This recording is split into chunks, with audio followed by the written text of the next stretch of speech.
कवठे महांकाळ ग्रामपंचायत कोकळे येथील विकास कामांची उच्चस्तरीय चौकशी व्हावी आणि संबंधित ग्रामसेवक श्री बजरंग बुरुटे यांच्यावर कडक कायदेशीर कारवाई करून त्यांचा पदभार तातडीने काढून घेण्यात यावा या मागणीसाठी कोकळे येथील ग्रामपंचायत सदस्य व ग्रामस्थांनी 14 ऑगस्टपासून तहसील कार्यालय कवठे महांकाळ येथे आमरण उपोषणाचा इशारा दिला होता.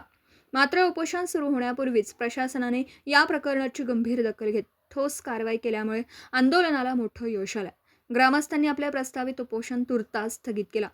प्रशासनाकडून तत्पर कारवाईचा बडगा. कोकळे ग्रामस्थांच्या आक्रमक पवित्र्यामुळे कवठे महांकाळ पंचायत समितीचे गटविकास अधिकारी वर्ग 1 यांनी 12 ऑगस्ट रोजी अधिकृत पत्र जारी करत थेट कारवाईचा आदेश दिलेत. या आदेशानुसार वादग्रस्त ग्रामसेवक श्री बजरंग बुरुटे यांचा कार्यभार तात्काळ काढून घेण्यात यावा. त्यांच्यावर विभागीय चौकशी प्रस्तावित करण्याची प्रशासकीय प्रक्रिया सुरू करण्यात आली आहे. ग्रामस्थांकडून प्रशासनाच्या निर्णयाचं स्वागत. प्रशासनाने घेतलेल्या या कायदेशीर आणि ठोस निर्णयामुळे कोकळे गावातील वातावरण शांत झालं असून ग्रामस्थांनी समाधान व्यक्त केलं. मागण्यांची गंभीर दखल घेऊन प्रशासनाने तातडीने पावलं उचलल्यामुळे ग्रामपंचायत सदस्य आणि उपोषणकर्त्यांनी आज 13 ऑगस्ट रोजी गटविकास अधिकाऱ्यांना लेखी पत्र देऊन 14 ऑगस्टपासूनचं प्रस्तावित आमरण उपोषण स्थगित करत असल्याचं जाहीर केलं.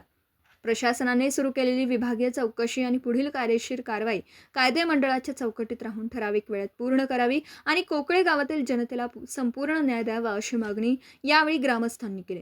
तसेच या संपूर्ण चौकशी प्रक्रियेत ग्रामस्थांच्या वतीने प्रशासनाला पूर्ण सहकार्य केलं जाईल असंही आंदोलनकर्त्या सदस्यांनी स्पष्ट केलं. या यशस्वी लढ्यामुळे कोकळे गावात ग्रामस्थांच्या एकजुटीची मोठी चर्चा सुरू आहे. TS न्यूजसाठी मुख्य संपादक तानाजी शिंगाडे. खंडू आपला मेडिकल रजेवर गेल्यानंतर त्याला कुठला तर आजार आहे, तो आजार संसर्गजन्य आजार आहे.